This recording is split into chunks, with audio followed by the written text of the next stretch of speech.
Algunos ven un final sin esperanza, mientras que otros ven una esperanza sin fin. La esperanza es más que un estado de optimismo. Es una persona que nos proporciona seguridad y certeza. Esa persona es Cristo Jesús. Y Él quiere hoy un encuentro contigo. Ya da inicio tu encuentro con la esperanza. Saludos a todos los que están sintonizando la programación de hoy de Encuentro con la Esperanza. Hoy estamos en el capítulo número 14 y es un placer poder llevarles a todos ustedes el análisis de este hermoso ejemplar del conflicto de los siglos. Ahora, si al día de hoy no has podido tener la oportunidad de conseguir un ejemplar del conflicto de los siglos, no te preocupes. Más adelante te vamos a dar información valiosa para que puedas conseguir esta hermosa literatura. Hoy, como en los demás programas, el pastor Olbenis Gómez tiene un invitado especial. Lo dejamos con el comentario del día de hoy. Bienvenidos. ¿Qué tal, amigos? Bienvenidos a su programa Un Encuentro con la Esperanza. Hoy vamos a tomar un tema muy interesante para ustedes y se encuentra con nosotros también el pastor Carlos Díaz, que estará dirigiéndonos también en este programa. Pastor, bienvenido.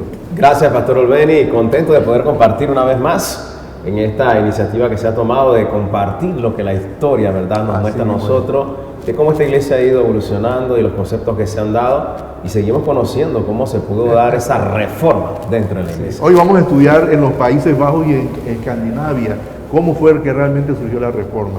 Y me da curiosidad porque dice que hace muchos años eso comenzó a ser una protesta, pero en los Países Bajos comenzó también. ¿Cómo fue que comenzó en los Países Bajos? Bueno, es interesante, pastor Olbeni, allí en los Países Bajos, como usted dice, hace años atrás, se hace una remontada, 700 años atrás, cuando dos padres, dos sacerdotes, comenzaron a señalar y a cuestionar las cosas que se estaban dando dentro de lo que era la iglesia en ese momento, en ese tiempo, y las declaraciones que dieron fueron bastante interesantes. Pudiéramos mencionar cómo ellos se dirigieron a la delegación a Roma. Pudiéramos mencionar donde ellos decían: Dios hizo reina y esposa suya a la iglesia. Correcto. Tremendo. El concepto de lo que era la iglesia, ¿no? La esposa era la reina y dice que proveyó con bienes abundantes para sus hijos. Y la adoptó, dice, con una herencia perenne incorruptible, entregándole corona y cetros eternos. O sea, lo mejor, la mejor posición. Pero, decían ellos, estos favores ustedes los habéis usurpados como un ladrón. Imagínense, tremendo. Estos vinieron con una aseveración directa de lo que estaban haciendo. Habían corrompido realmente lo que era el plan de la iglesia, el plan de Dios. Estos personajes le llaman que ustedes eran unos ladrones. Ustedes se introducen en el templo del Señor y en Él os eleváis como Dios. Ustedes se están creyendo Dios. Y le decimos a los amigos, ¿verdad?, que todo lo que hemos venido estudiando durante este programa nos remonta a la historia. Estamos viendo lo que la historia está contando y vamos viendo cómo se van dando estas cosas y cómo Dios tiene el control de las cosas. Imagínense, cuando vamos a Apocalipsis encontramos entonces la descripción de lo que el enemigo iba a hacer. En Daniel también lo encontramos, y en Ezequiel también, como el diablo cuando estaba en el cielo se quiso levantar y ser como Dios. Y entonces, en el transcurso de la historia, el enemigo ha querido mantener el mismo principio, y aquí hay una acusación directa. Y me llama la atención que los ataques y las aseveraciones de lo que se estaba haciendo venían de las personas que estaban allí mismo, que crecían en ese ambiente de la iglesia. No era gente que venía de afuera a decir: no, ustedes están haciendo mal. No, nosotros los mismos, los que estábamos ahí, decían: oye, ustedes están haciendo mal, están creyéndose como Dios, en vez de pastores soy lobos de ovejas, e intentáis hacer creer que soy el obispo supremo cuando no soy más que un tirano. Así mismo. ¡Wow! Tremendo. Fue poderosa esa declaración. Yo cuando la vi y saber que fue unos tiempos antes de Lutero, digo: wow, si esto ya venía creciendo en la manera que se iba imponiendo más el imperio papal, pues también la gente se iba oponiendo a muchas cosas que no veían bien. Y usted mencionó algo interesante, o sea, esto se dio 700 años antes de Lutero. Ya venían las acusaciones en contra de lo que se estaba haciendo, y eso es interesante. O sea, hubo un gran desprecio por los mandamientos de Dios y también por la obra del Espíritu Santo, que era el edificador de las iglesias en todos los ámbitos del mundo. Y la ciudad de nuestro Dios, de la que somos ciudadanos, abarca todas las partes del cielo y es mayor que los santos profetas que llamaron Babilonia. O sea, que era algo interesante saber cómo ellos se estaban oponiendo a todo lo que la iglesia había considerado bueno y santo, y ahora comenzaron a echarlo entonces todo para atrás. Por eso, en cierta forma, fue la protesta. Otros hombres se levantaron siglo tras siglo para repetir esa protesta. ¿Y en qué consistía esa protesta? Bueno, como estamos viendo hasta este momento, pastor y amigos, ellos comenzaron a denunciar todas las cosas. Recuerden que estamos enfocados en el día de hoy en los Países Bajos. Sí. En los programas anteriores hemos ido viendo cómo en otros lados se iban a hacer estas protestas, estas reformas también. Y en esta ocasión en los Países Bajos se comienza a hacer ese mismo énfasis.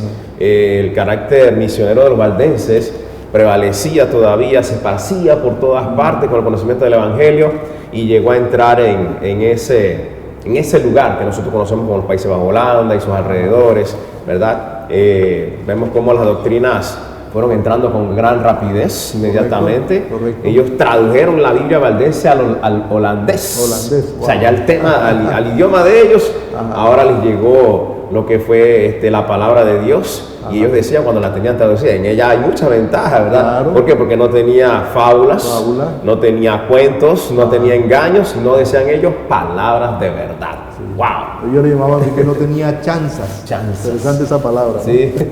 Así que ellos realmente lograron, luego de eso empezaron las persecuciones en Roma, pero en medio de hogueras y tormentos seguían también multiplicándose los creyentes que declaraban con la firmeza de que la Biblia es la única autoridad infalible en materia de religión y que ningún hombre, decían ellos, debe ser obligada a creer, sino que debe ser persuadido por la prédica. O sea que ahí vemos una clara evidencia de lo que realmente consideraban que era lo correcto y no lo que era incorrecto, de imponerse la verdad de una forma como lo hacían.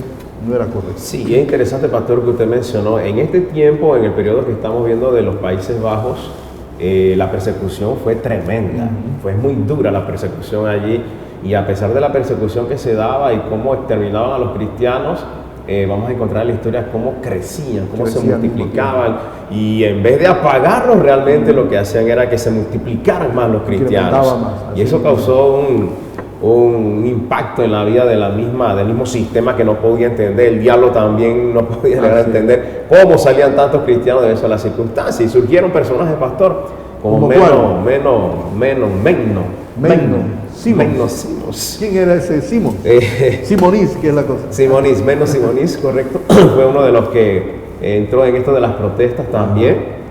Las enseñanzas de Lutero siempre vamos a encontrar que tuvo un impacto en la vida de los personajes, ¿verdad? Y en todo Simón, lo que fue Europa. Exacto, y Simón fue uno de ellos. Ahí en los terrenos bajos se levantó como uno de los hombres fieles y sinceros al predicar el Evangelio también. Estaba proclamando lo que estaba aprendiendo. Y vuelvo y repito, fue educado en el ambiente católico romano. La persecución venía de Roma. Sí. Él creció en ese ambiente, lo ordenaron como sacerdote, y lo interesante es que siendo ordenado como sacerdote, desconocía por completo la Biblia.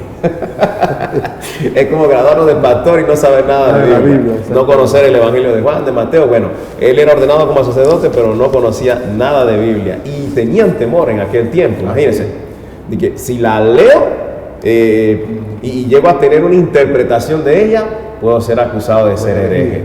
Y era un temor que había en ese momento. Entonces, para que no me acuse, mejor no la leo. Soy un sacerdote.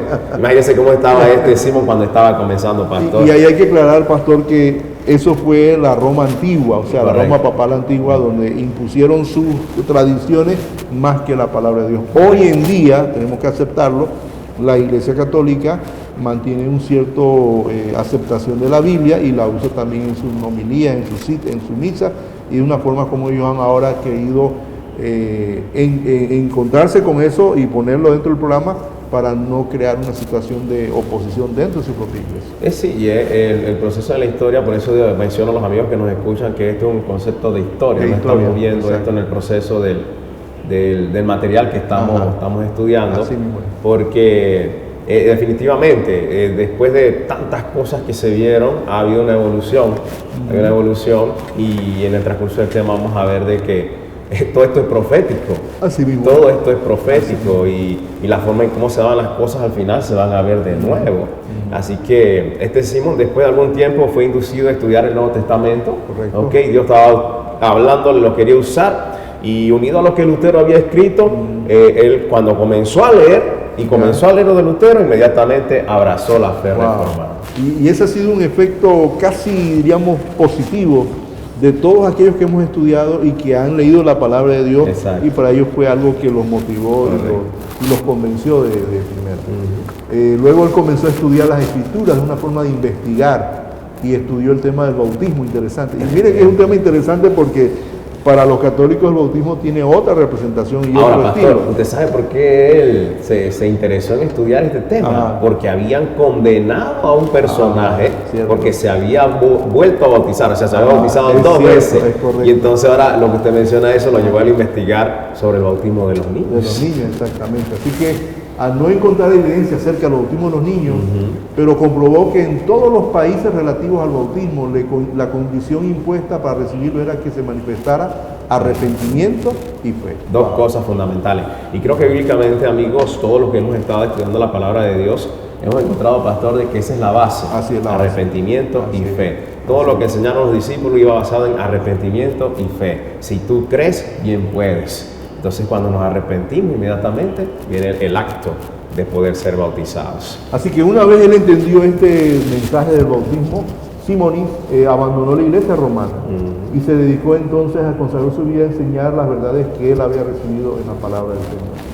Y como muchos personajes, empezó un peregrinaje, pastor, con toda su familia, viajó con su esposa, viajó con sus hijos, expuso su vida muchas veces a los peligros a los que tenían que encontrarse, atravesó todos los Países Bajos, el norte de Alemania, que estaba ahí, ¿verdad?, cerca de ellos, y aunque trabajaba principalmente entre las clases humildes, él ejercía esa influencia de lo que había conocido, lo que había aprendido, para enseñar a la gente a conocer. Y estamos hablando de personajes que eran intelectuales, conocían, habían estudiado, y para ellos la palabra de Dios fue su mayor, diría yo, su mayor logro y su la mayor base, evidencia. sí, así mismo es. Así mismo. Ahora, y hubieron edictos de persecución. ¿Cómo fueron estos edictos? Bueno, definitivamente, como les mencioné, la persecución fue bien intensa allí.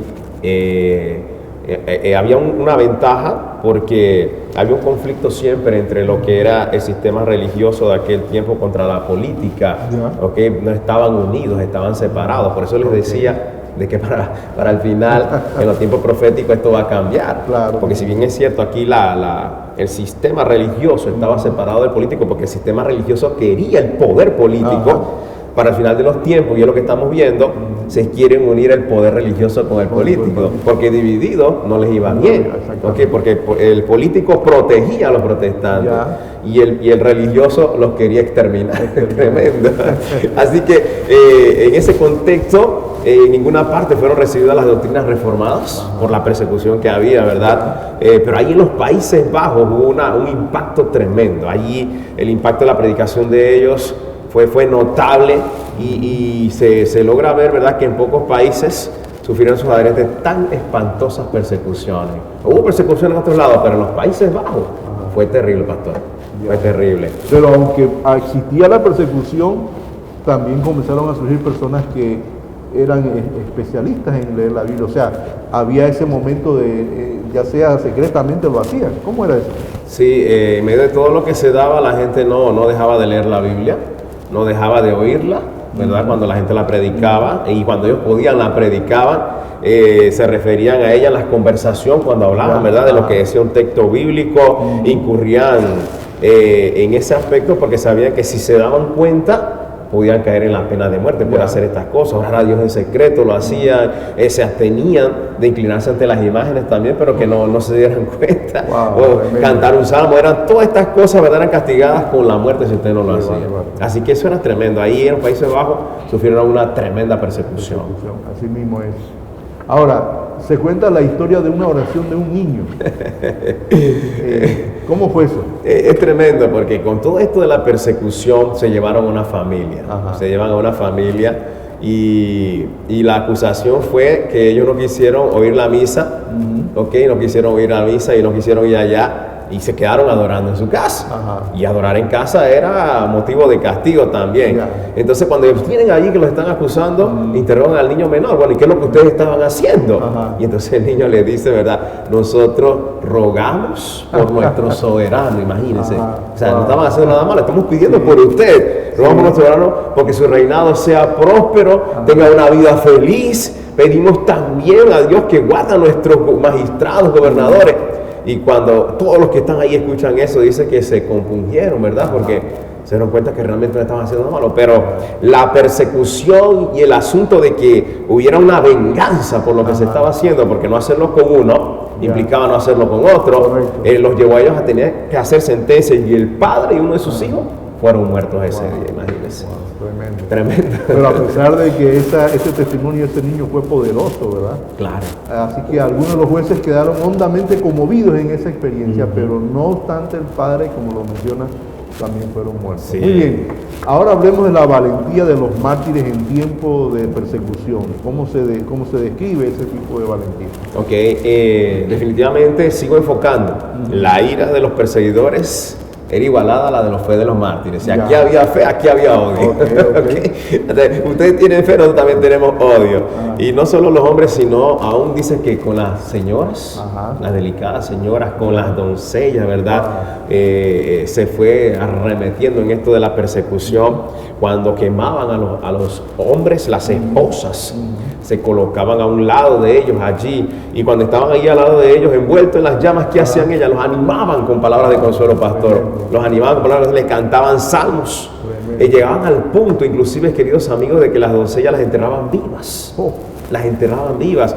Y dice que cuando ellas las acostaban, se acostaban con tal tranquilidad como si hubieran entrado a sus aposentos. Tremendo. La seguridad que tenían de que lo que estaba por venir era algo mejor, ¿verdad? Así que allí las enterraban, se entregaban en las llamas, se vestían con sus mejores galas, y lo mismo como si fueran a sus bodas, dice. Así que allí entonces comenzaron a sufrir ese tipo de persecución. Así que ¿qué vamos a encontrar? Que la persecución no sería más que para aumentar el número de los testigos de la verdad. Eso era lo que hacía la persecución, ¿verdad? Y era una manera muy poderosa de demostrar que los que creían en la verdad no le tenían miedo a la muerte. O sea, ellos iban a la muerte, pero sabiendo que Dios ya le tenía su seguridad. La razón está, pastor, nosotros que hemos aprendido, ahora comprendemos eso, ahora podemos comprender por qué actuaban de esa manera. Porque definitivamente, amigos que nos estás escuchando, cuando tú estás seguro en la salvación de Jesús, no hay nada que temer. A la muerte no hay que temerle, no hay que tener temor a la muerte. Lo mejor está por venir. Así mismo. Ahora, otro personaje fue Guillermo Orange. Fue finalmente la revolución acaudillada por el noble Guillermo de Orange, que dio a Holanda la libertad de adorar a Dios. ¿Cómo fue ese Sí, este personaje fue un revolucionador, por decirlo así, y llevó a que la libertad religiosa se diera ahí en Holanda. Por eso es un personaje importante este Orange.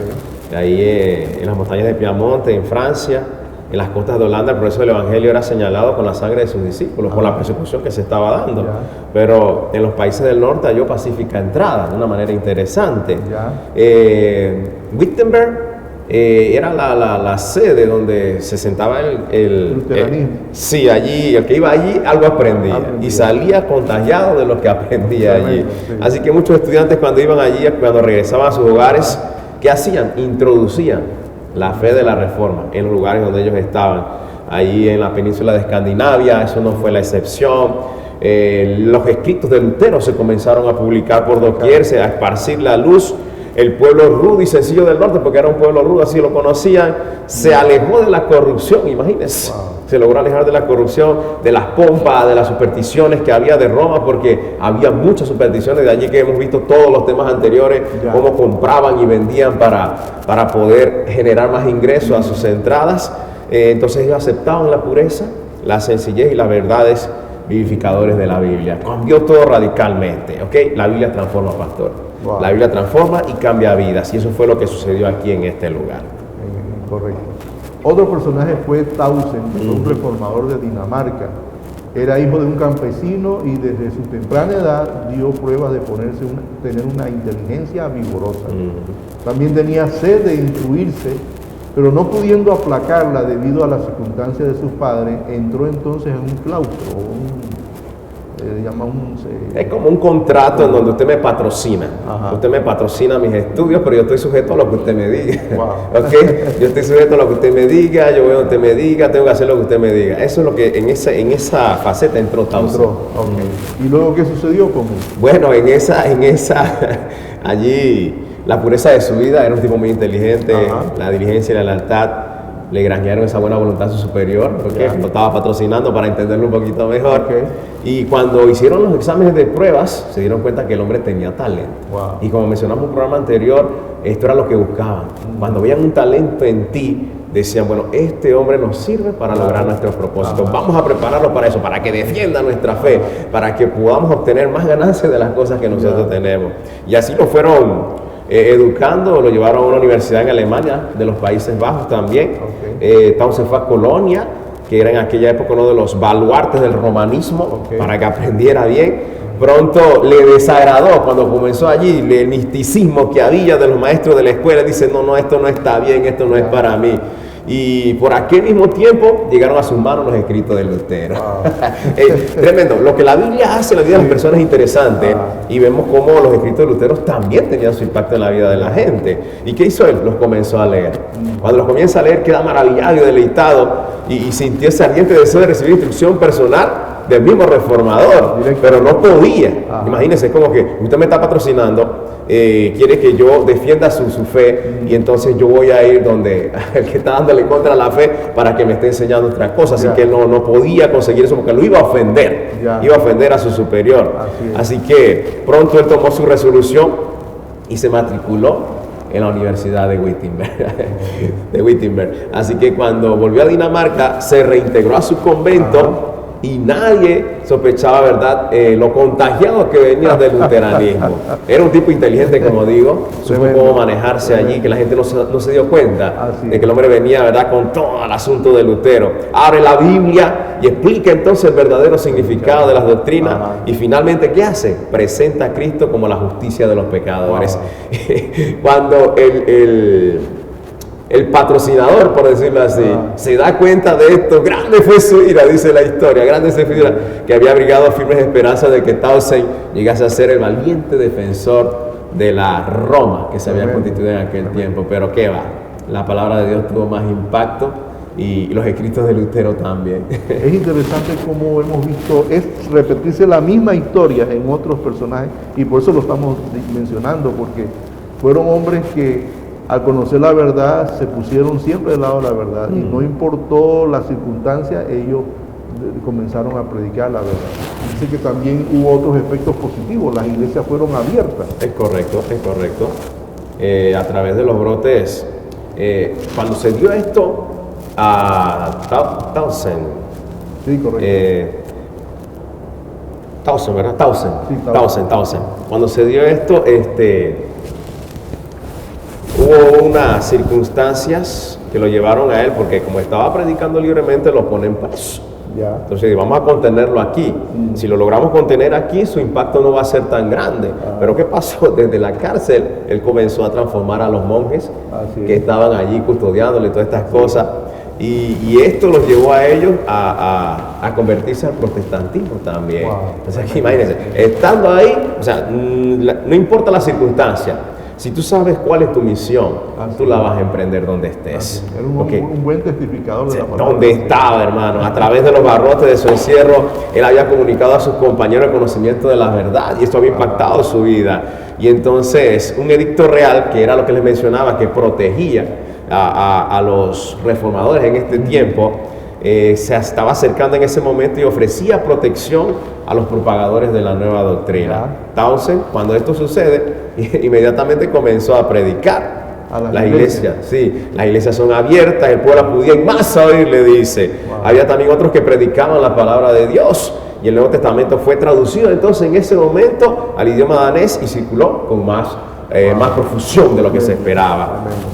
Así que los esfuerzos que hacían los papistas para detener la obra en este lugar servían más bien para que se esparciera más la obra en poco tiempo. Interesante. Sí, era lo contrario. Sí. Sí, o sea, si terminabas un cristiano, nacían 100 más. Wow. Si tratabas de bloquear la obra en un lugar, se abría más la predicación del evangelio. Pastor, en Suecia hubieron 2 caudillos. ¿Quiénes fueron ellos? Sí, en medio de todo esto que se estaba dando en la reforma surgen 2 personajes más llamados Olaf y Lorenzo. Okay. Muchos piensan de que Lutero era el único reformador que hubo en su época, pero cuando analizamos la vida de otros personajes nos damos cuenta que igual que Lutero mantenían el mismo entusiasmo, los mismos principios, y Olaf y Lorenzo encontramos que mantuvieron ese mismo estilo, por decirlo así, Sí. ya que ellos fueron sus instructores. Exactamente. Fueron sus instructores. Así que ellos hicieron como el gran reformador, la elocuencia que tenían. Usted va a encontrar siempre estas características, la elocuencia que tenían, al hablar despertaban en el pueblo ese entusiasmo. Encontramos en Olaf el estilo de Lutero, y encontramos en Lorenzo entonces el estilo de Melanchthon, que era sabio, juicioso, de ánimo sereno. Entonces vemos cómo impactó la vida de ellos, los reformadores O también. sea que eran hombres de piedad ardiente, eran de profundos conocimientos teológicos y de un valor a toda prueba a luchar por el avance de la verdad. Ese era su principal objetivo, luchar Correcto. por la verdad. Ahora, la gente no se quedaba quieta. Ya. El diablo, así como cuando incitó turbas para matar a Jesús, lo hizo con los reformadores Ya, también. okay. Y con Olaf, Petri, Lorenzo, no fue la excepción. Ya. También la turba se levantaba contra ellos. Wow. Pero lo interesante es que, como les mencioné, se había emitido ya un edicto en donde estos personajes eran protegidos por el rey. Okay. Si no fuera así, pastor, Ya estuvieran no hubieran llegado muy lejos, pero Dios estaba cuidando, Dios estaba guiando. O sea que Dios siempre proveyó una defensa para la reforma y para los que realmente estaban haciendo el trabajo de propagar la reforma. Correcto, correcto. Es muy importante eso. Así que bajo el dominio de la iglesia romana el pueblo quedaba sumido en la miseria y deprimido por la opresión que existía en aquel entonces. Carecía de las escrituras y como tenía una religión de puro formalismo no más, dice, y ceremonia, que no daba luz al espíritu, la gente regresaba a las creencias supersticiosas y a las prácticas paganas de sus antepasados. Ese era el estilo común de la iglesia de aquel entonces. Sí, y la gente no le quedaba de otra. Ya. Ante la presión que había y la persecución que se daba, estaban forzados y obligados a llevar ese estilo de vida. Por eso cuando llegan los reformadores causan un impacto. Ya. Y las decisiones de la gente eran crucial, porque cuando ellos llegan allí, incluso la historia dice que Olaf y Lorenzo, en presencia del monarca, de los principales de Suecia, Ya. ellos comenzaron a defender con habilidad las doctrinas que ya conocían, de las reformas que ya se habían establecido, y vemos que esto tuvo su impacto en la vida de la gente. Así que ellos no tenían miedo, pastor, no tenían miedo, presentaban la verdad como era, las doctrinas de los padres de la iglesia no debían aceptarse, sino cuando concordasen con lo que dice la Escritura. Eso era lo que ellos decían, ¿verdad? La fe expresada en la Biblia de un modo claro y sencillo que todos puedan entender. Entender. ¿Okay? Que llevara esa relación una cosa con la otra. Así mismo es. Ahora, hubieron decretos versus los mandamientos, o sea, aquí habían edictos versus las creencias, pero ahora hay decretos versus los mandamientos. Cristo llegó a decir en Juan 7:16, mi enseñanza no es mía, sino de aquel que me envió. Y luego el apóstol Pablo también declaró que si predicaba el otro evangelio que él había recibido, sería anatema, en Gálatas 1:8. Por lo tanto, decía él, preguntó el reformador, ¿cómo pueden otros formular dogmas a su antojo e imponerlos como cosa necesaria para la salvación? Exacto, y es lo que venimos encontrando, cómo se ponían esas cosas, esas circunstancias para Ya. que fuera un punto de poder ser salvo. Ajá. Y aquí estamos viendo al mismo Cristo con los textos que usted ha mencionado, probando que la iglesia no tiene autoridad No tiene, cuando están en pugna con quién, con los mandamientos Así de Dios. mismo es, así Y mismo. sostuvo el gran principio protestante de que la Biblia y solo la Biblia es la regla Ajá, de fe y práctica. así es. El mismo Cristo lo hizo. Así Entonces no hay para dónde agarrar allí. Si Cristo lo hizo, ¿por qué nosotros no vamos a salir de ese contexto? Así es. ¿Ok? Pero es interesante, ¿no? Cómo ellos aprendieron eso, Dios los iluminó y comienzan también a ponerlo en Y es interesante que en cada evidencia de esto se muestra realmente un escrito está versus lo que la tradición enseñaba. ¿verdad? Correcto.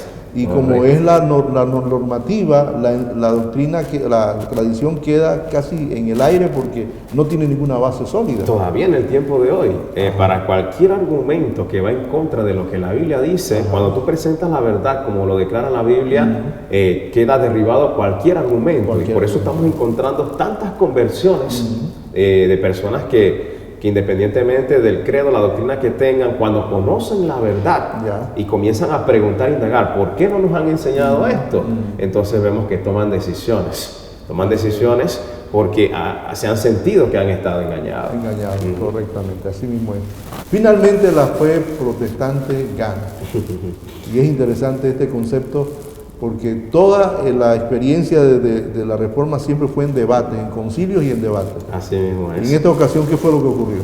Bueno, vemos ahí que entre maestros y teólogos, hombres que entendían a fondo, ¿verdad?, el sistema de la verdad bíblica, que llegaron a ganar fáciles victorias sobre los sofistas de las escuelas y sobre los dignatarios de Roma.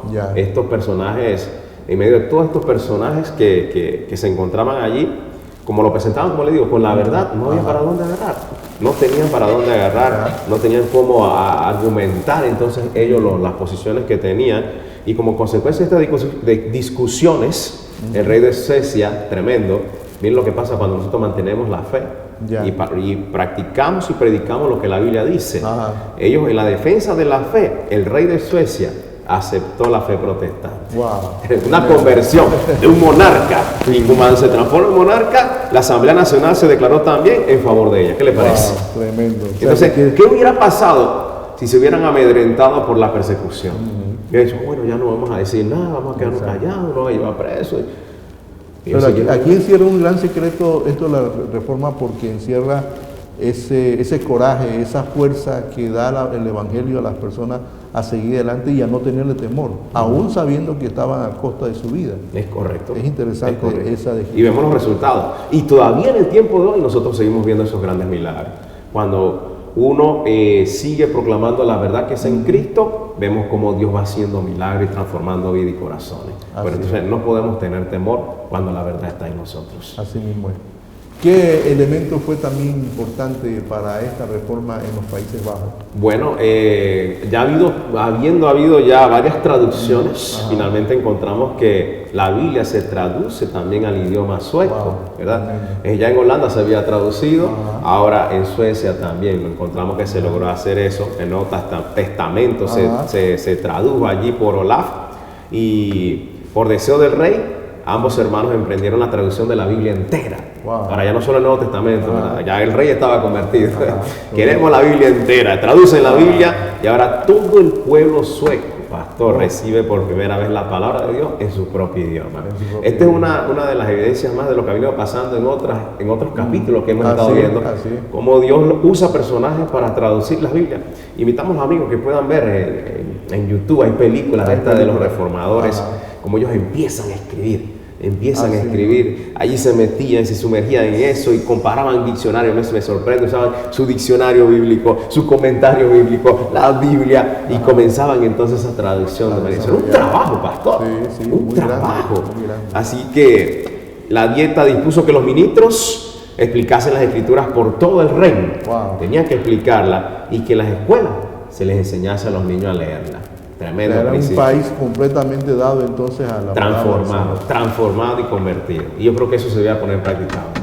Que nuestros niños en las escuelas lean la palabra de Dios. Amigos, estas son historias fascinantes las que estamos estudiando a través del conflicto de los siglos, que esperamos que también tú puedas tener esa linda experiencia en tu propia vida.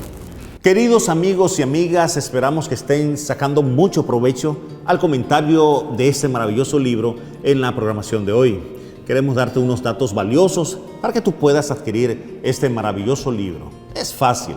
Primera opción, visita una iglesia adventista que esté más cerca a tu hogar. Conversa con un hermano de la iglesia y hazle saber que estás interesado o interesada en conseguir un ejemplar del conflicto de los siglos. Segunda opción, haz tu solicitud a través de los siguientes números de teléfono: 6235-1278 o el 6940-5252. Te los repito, 6235-1278 o el 6940-5252. Lo puedes ver ahí en pantalla y escríbenos un mensaje de texto por WhatsApp y de esa manera estaremos en contacto contigo. Tercera opción, puedes comunicarte con nosotros a través de nuestras redes sociales, @AOPadventistas y @Visión Global Media. Recuerda, no dejes pasar la oportunidad de tener este ejemplar del Conflicto de los Siglos en tus manos. De seguro será de gran bendición para ti y tu familia. Así, pastor, concluyendo nuestro programa, podemos decir que de un modo constante y seguro, la luz bendita del Evangelio disipaba las tinieblas de la superstición. A pesar de que el imperio papal quiso imponer su voluntad, Dios de una manera especial también hacía que la reforma pudiera abarcar y pudiera seguir con firmeza y con fuerza. Así es, pastor, y definitivamente, como venimos viendo, el impacto del Evangelio iba transformando vidas y cambiando corazones. Así que los iba haciendo libres en Cristo Jesús. Libres también en aquella circunstancia de la opresión que tenían de parte de Roma, porque Roma estaba ejerciendo una opresión sobre ellos bien grande. Y la nación que agarró fuerza, una grandeza que jamás se conociera hasta entonces. Todo lo que sucedió con una reforma. ¿Okay? Grandeza y fuerza. Y Suecia vino a ser uno de los baluartes del protestantismo. Y no solo el pastor puede comentar lo que pasó, cómo ellos se constituyeron en un apoyo a un país de lo que estaba allí cerca. Así mismo Alemania. Así mismo. Un siglo más tarde y en tiempos de peligros inminentes, esa pequeña y hasta entonces débil nación que era Suiza, la única en Europa que se atrevió a prestar su ayuda, intervino, dice la historia, en auxilio de Alemania en el terrible conflicto de la guerra de 30 años. ¿Cómo hubiera sido esa guerra, cierto? Tremendo, sí. Entonces vemos ahora, como estábamos mencionando, como una pequeña nación se hizo fuerte. ¿Y quién la hizo fuerte? Volverse a la Biblia, volverse a la palabra de Dios. Y toda la Europa del norte parecía estar a punto de caer otra vez bajo la tiranía de Roma, parecía. Entonces hay que hacer la connotación allí de que en aquel tiempo la iglesia hacía guerras para montar su supremacía, porque como mencioné anteriormente, buscaban ese poder político, religioso, querían tener control de las dos cosas. Por eso es que los gobiernos no se llevaban con ellos y había conflicto por eso. Por eso mencioné que ahora la cosa es distinta.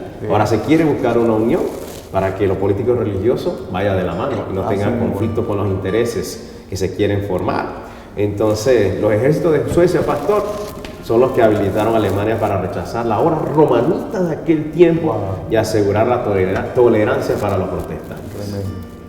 Quiere decir entonces que los calvinistas y luteranos fueron los que aseguraron la tolerancia del protestantismo en aquel tiempo y para devolver la libertad de conciencia a los pueblos que ya habían aceptado la reforma. Así que vivimos entonces en un tiempo donde la reforma pudo ganar otra vez y pudo establecerse de una forma poderosa. Amén. Amigos, hemos estudiado un tema bastante fascinante sobre la historia de la reforma en los Países Bajos y evidentemente queda demostrado una vez más que cuando las personas de todo corazón sinceramente leían la palabra de Dios, esa palabra los transformaba por completo y les daba un poder para seguir adelante y hacer las grandes cosas que se hicieron en estos interesantes países que demostraron que la palabra de Dios también permanece y transforma vidas. Amén. Así que nos vemos entonces en nuestro próximo programa, pero antes vamos a despedirnos con una oración que el pastor nos va a dirigir en oración.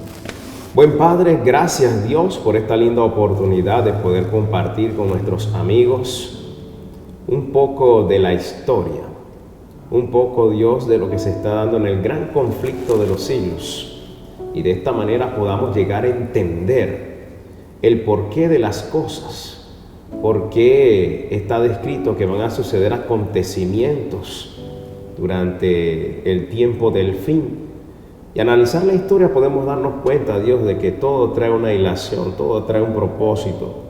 Y Dios, Tú has mostrado vez tras vez que donde la palabra de Dios entraba, la luz resplandecía y Dios había victoria en Jesús. Amén. Si bien es cierto, hombres y mujeres llegaron a padecer por ti, pero grande será su recompensa. Amén. Te pedimos que en este tiempo fortalezcas nuestra fe y abras el entendimiento de muchas personas que necesitan conocer de ti. Ayúdales y ayúdanos, porque todos queremos ser salvos. Amén. En Jesús. Amén.